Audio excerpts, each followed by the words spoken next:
Bom dia, boa tarde, boa noite. Aqui quem vos fala é o professor Sandrão de Bangu e vamos falar um pouquinho mais sobre física. No nosso último encontro, nós falamos de calor. Nós vimos as formas de calor sensível e latente. E nesta aula, nós veremos como o calor se propaga, como há a transferência de calor. E mais, nós veremos também o estudo da troca de calor entre corpos e sistema. Vamos lá? Então, estamos juntos. Mais uma vez.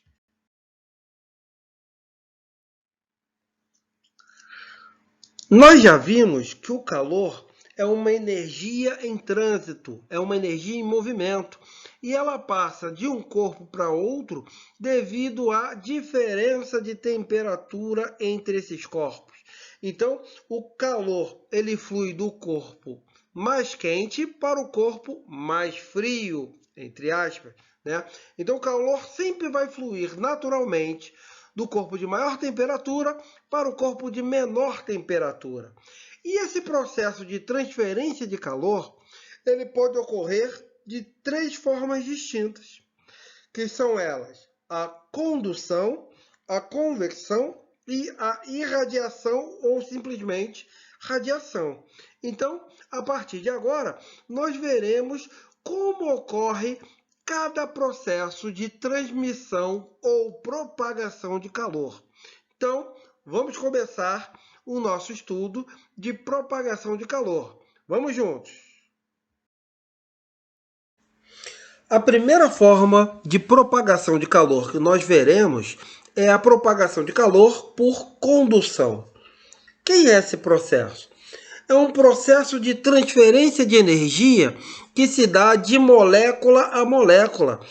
À medida em que uma molécula recebe energia, ou seja, recebe calor, ela começa a vibrar e essa excitação faz com que ela colida com a molécula vizinha, fazendo com que essa molécula vibre.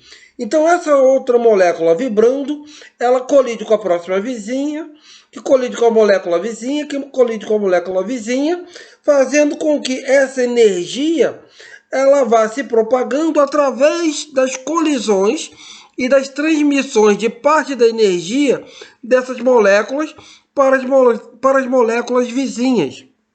Então, aqui no nosso exemplo aqui, nós temos uma barra de metal onde eu tenho o calor sendo fornecido em uma extremidade dela. O que ela vai fazer com a molécula dessa barra metálica? Ela vai fazer com que as moléculas dessa extremidade, ao receber energia, se agitem, comecem a vibrar. E cada vez que ela recebe mais energia, o grau de agitação dessas moléculas fica maior. E aí faz com que ela colida com a molécula do lado, fazendo com que parte dessa energia de vibração seja transferida para essa. Essa molécula começa a vibrar, colide com a próxima, transmitindo parte da sua energia para ela, que começa a vibrar e transmite parte da sua energia para ela. E qual é a consequência? Faz com que a temperatura na outra extremidade, que não está recebendo calor, aumente. Bem, esse é um processo de transmissão de calor que ocorre quase que exclusivamente nos sólidos. Então, a gente considera que o processo de condução ocorre basicamente nos sólidos. É um processo mais acentuado, quase que exclusivo dos sólidos. Então, a gente considera que é um processo que ocorre em sólidos, ok? Então, aqui um outro exemplo, né? A gente tem uma pessoa segurando uma barra de metal com uma extremidade na fonte de calor, que é a fogueira. O que acontece? A ponta da barra é aquecida e o calor ele flui da extremidade que está próxima à fonte de calor para outra extremidade, próxima à mão do indivíduo. Esse movimento de calor de uma extremidade para outra, ela é denominada de fluxo de calor, que a gente vai ver a seguir, ok? Vamos nós.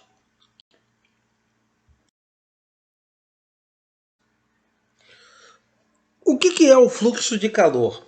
O fluxo de calor, representado pela letra grega φ, ele mede a quantidade de calor que atravessa uma área num determinado intervalo de tempo. Então, se eu conheço a quantidade de calor que foi fornecida a uma superfície e quanto tempo levou para que esse calor passe de uma extremidade para outra extremidade, eu determino o fluxo de calor. O fluxo de calor, ele é medido pela razão entre a quantidade de calor fornecida e o tempo gasto para que o calor flua de uma extremidade para outra extremidade. No Sistema Internacional de Medida, o fluxo de calor ele é medido em joules por segundo, mas usualmente ele pode aparecer como calorias por segundo, calorias por minuto. Essas são as unidades mais comuns. Okay? O fluxo de calor nada mais é do que a potência, né, desse cara. Então ela é medida em watts. Beleza? Bem, mas também é possível calcular o fluxo de calor desde que eu conheça a área que está recebendo esse calor, conheça qual foi a variação de temperatura sofrida entre os dois extremos da superfície e também conheça a espessura da minha placa que está recebendo esse calor. Então, o meu fluxo de calor, ele depende de uma constante chamada de condutibilidade térmica, depende da área da superfície, depende da variação de temperatura e depende da espessura do meu material, tá? Então eu tenho duas maneiras para calcular o meu fluxo de calor, que é a quantidade de energia dividido pelo tempo, ou a constante, a condutibilidade térmica, vezes a área, vezes a variação de temperatura, dividido pela espessura. Então, desta maneira, a gente determina também o fluxo de calor em uma determinada superfície. Ok? Processo de propagação de calor por convecção. É um processo que ocorre nos fluidos, líquidos e gases. E ele se dá através de movimentação de massas devido à alteração da densidade dessa substância.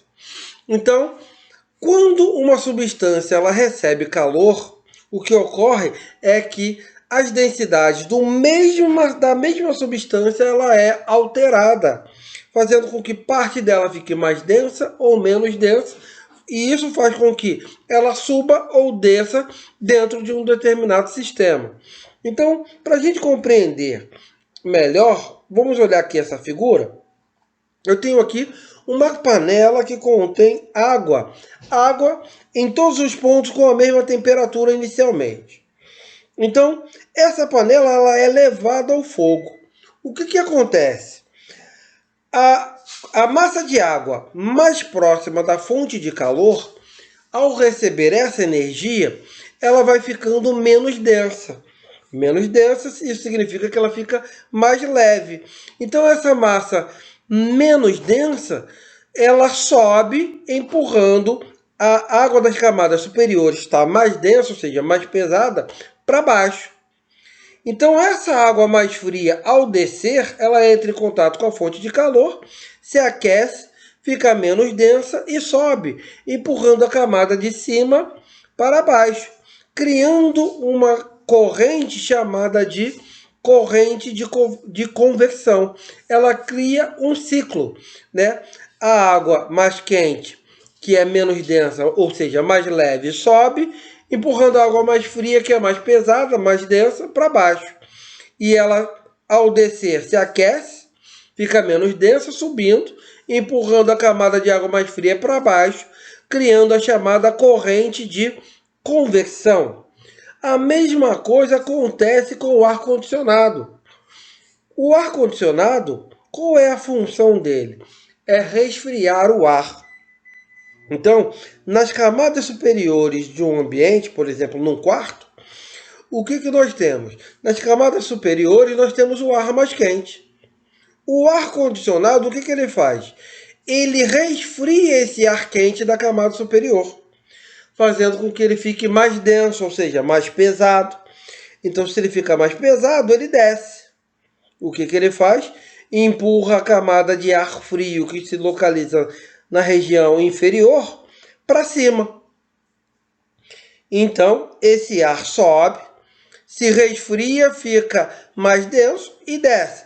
Empurra o ar frio aqui de baixo para cima, criando uma corrente de convecção. Ele resfria o ar quente, tornando ele mais pesado, fazendo com que a camada de ar aqui de baixo suba e se resfria, criando aqui também um ciclo que é a corrente de convecção. O fator o mesmo ocorre com o aquecedor, só que é mais viável ele ficar localizado embaixo. Por quê? A função dele é aquecer o ar frio, que é mais denso e está localizado na região inferior do ambiente. Então, ao entrar em contato com o ar frio, o aquecedor ele aumenta a temperatura desse cara, fazendo com que ele fique menos denso, ou seja, mais leve. Isso vai fazer o quê? Que ele suba, empurrando o ar que está aqui em cima para baixo. Então, esse ar que desce, entra em contato com o aquecedor, ele é aquecido, fica mais denso, ou melhor, menos denso, ou seja, mais leve, sobe, empurrando o ar que está aqui em cima mais denso para baixo, criando uma corrente de convecção. O ar menos denso sobe, o ar mais denso desce. O ar menos denso desce, o ar menos denso sobe, que é mais leve, o ar mais denso desce, que é mais pesado. E a mesma coisa acontece na geladeira. É uma corrente de conversão. Ok? E o nosso último processo de propagação de calor é a propagação por radiação ou irradiação. Esse é a única forma de propagação de calor que ocorre no vácuo, porque elas ocorrem através de ondas eletromagnéticas. E as ondas eletromagnéticas, como sabemos, elas não necessitam de um meio material para se propagar. Então, das 3 formas de propagação de calor, essa é a única que ocorre no vácuo, já que a condução ocorre nos sólidos e a conversão ocorre nos líquidos e gases. Então, elas necessitam de meios materiais para se propagarem. Já a radiação ou irradiação não necessita de meios materiais para se propagar. E com base nisso, como essa é a única forma de calor que se propaga no vácuo, essa é a forma de calor que a Terra, o nosso planeta, recebe do Sol. O calor chega até nós por irradiação, porque nós, Sol e Terra, estamos imersos no espaço, e o espaço é vácuo, né? Então o calor chega até nós através de irradiação ou radiação. Um outro exemplo de propagação de calor por radiação é quando nós nos aquecemos numa fogueira, uma lareira. O que acontece é que nós estamos ao lado da fogueira. E o que acontece é que o calor é transmitido da fonte de energia, que é a fogueira, até nós por ondas eletromagnéticas, ou seja, ela irradia essa energia. A mesma coisa acontece com o nosso churrasco. O nosso churrasco ele não é colocado direto no fogo, né? Ele fica próximo ao fogo. E o fogo fornece calor para a nossa carne, para a nossa linguiça, para o nosso frango, através de irradiação. Então, temos aí alguns exemplos de processo de transmissão de calor por irradiação.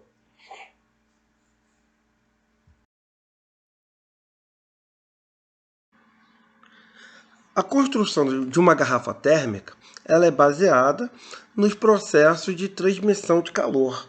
Né? Quando a gente utiliza uma garrafa térmica, nós não queremos que o que nós temos no interior da garrafa perca ou receba calor do meio externo. Né? Então, vamos tentar compreender como funciona uma garrafa térmica.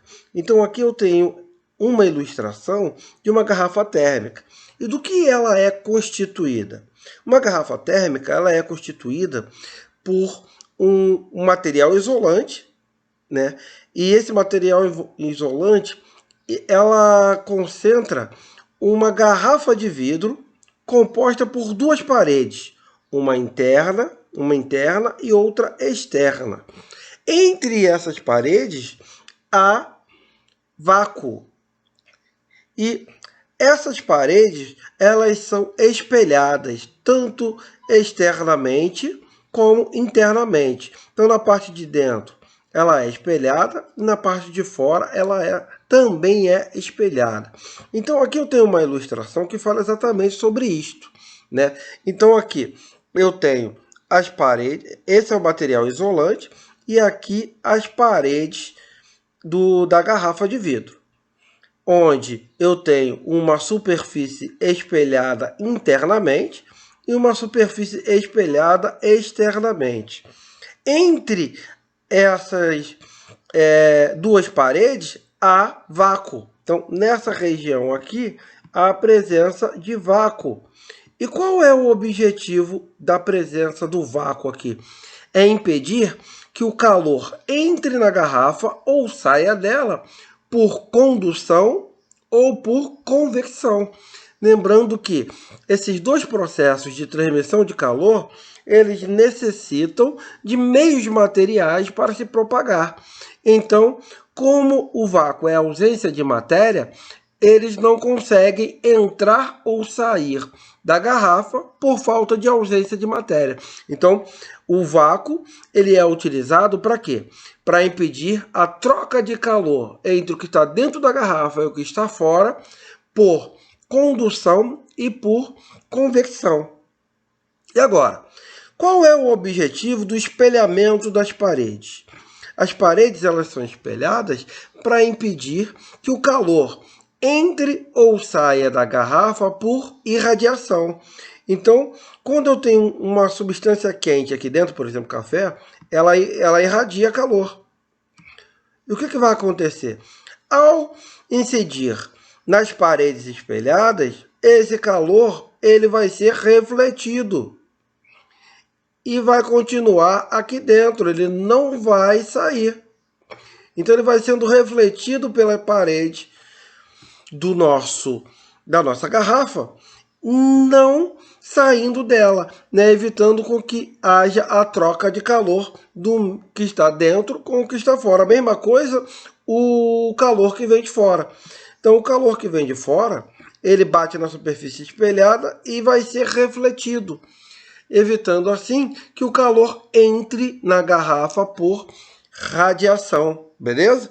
Então, resumindo, nós temos aqui o vácuo e as superfícies espelhadas. Então, qual é a finalidade desses dois caras? Do vácuo é impedir que o calor entre ou saia da garrafa por condução ou convecção. E as paredes espelhadas é impedir que o calor entre ou saia da garrafa por radiação. Bem tranquilo, né? Agora que vimos como o calor pode ser transferido de um sistema para outro, como o calor se movimenta através das três formas de propagação de calor, nós vamos tentar entender agora como ocorre a troca de calor entre dois corpos ou entre dois sistemas, né? Então temos aqui o seguinte, eu tenho um sistema isolado, ou seja, o que é um sistema isolado? Que a troca de calor ocorre somente com quem está dentro desse sistema. Quem está fora não interfere no que ocorre aqui dentro. Então eu tenho aqui um isopor que vai funcionar como um meio isolante, evitando que haja perda de calor do que acontece aqui dentro para o meio externo, ok? Então eu tenho aqui uma situação onde o corpo A ele tem uma temperatura maior do que o corpo B. E como nós já vimos, o calor flui espontaneamente do corpo de maior temperatura para o corpo de menor temperatura. Então, o calor ele vai fluir de A para B. Então, neste caso, o A ele cede calor e o B recebe calor. E como não vai haver perda de energia para o meio externo, o que vai acontecer é que o princípio da troca de calor diz o seguinte, que a quantidade de calor recebido, quem está recebendo é B, mais a quantidade de calor cedido, neste caso quem está cedendo é A, esse somatório dá zero. Calma aí que eu não entendi muito bem não, Sandrão. O que significa é, o que A doa é igual ao que B recebe. Então vamos quantificar. Dois indivíduos, A e B. O A tem uma quantidade de dinheiro na carteira e ele retira da carteira R$ 100 e dá para B. Então vamos nós.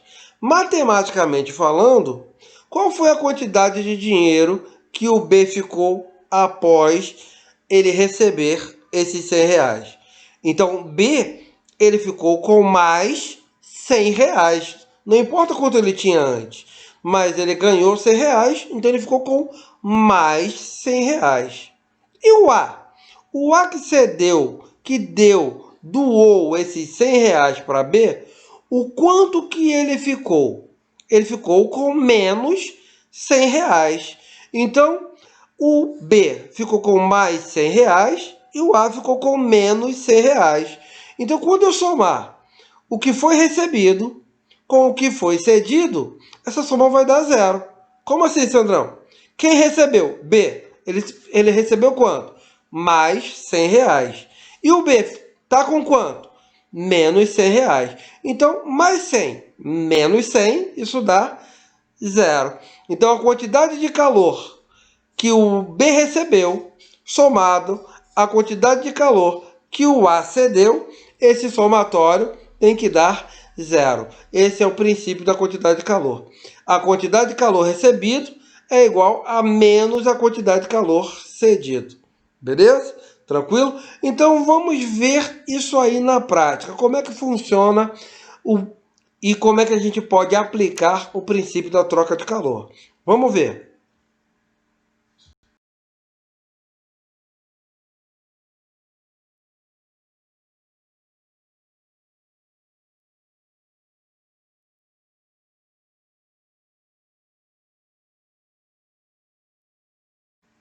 Então vamos aplicar o princípio da troca de calor entre corpos ou entre sistemas. Temos o seguinte: um broche de prata de 20 gramas de massa a 160 graus Celsius é colocado em 20 gramas de água, inicialmente a 30 graus Celsius. Qual a temperatura final de equilíbrio térmico, admitindo trocas de calor apenas entre a prata e a água?